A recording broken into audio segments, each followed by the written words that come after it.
Clumping is one of the most commonly used effects in grooming to capture the appearance of real hair and fur. And Ornatrix for Max has some of the best clumping tools in the industry.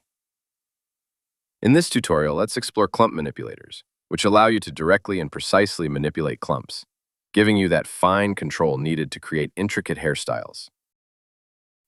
Open your character scene containing some Ornatrix hair and select the hair object. Add Ox Clump modifier to the modifier stack. Set the clump count parameter to a sufficient value and press Create to generate the clumps. Let's set the flyaway fraction value to 0 to get perfect clumping without stray hairs. Go into the Clumps subobject mode. Note that you can now see and select one or more clumps in the viewport for editing. Let's select a clump by clicking on the hair. Notice the transform gizmo, which appears at the base of the clump. We will use it to manipulate the shape of the clump.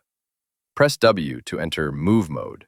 Click and drag the Z arrow along the stem of the clump. This controls the current editing position. Alternatively, you can use the slider in the Modify panel to do the same. Set the position in the middle of the clump. Press the W, E, and R keys to change the current editing mode between Move, Rotate, and Scale. Press the R key to enter the Scale mode. Click and drag the Scale manipulator to scale the clump. Notice how by doing so we create a knot along the clump.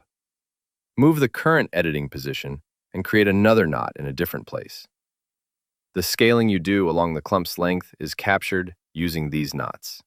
If you hold down the Control key while adjusting the edit position, the position will automatically snap to the nearest knot.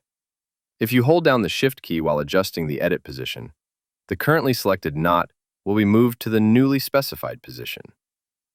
Press the E button to enter rotation mode. Notice how the scaling knots we added earlier are hidden. Each mode has its own independent knots for easier workflow. Drag the rotate manipulator to twist the clump around its center. You can also use the per clump twist value to create procedural twisting. Switch to move mode by pressing W. Here you can drag the manipulator to adjust the clump's translation around its center. The adjustments which we made to the clump are non-destructive. In other words, they will respect any changes to the input hair shape and can even be layered on top of each other with multiple operators. Now that you have this secret weapon, try it in your own projects. Please subscribe and join our Discord channel for updates. Leave a like and comment with your thoughts and ideas.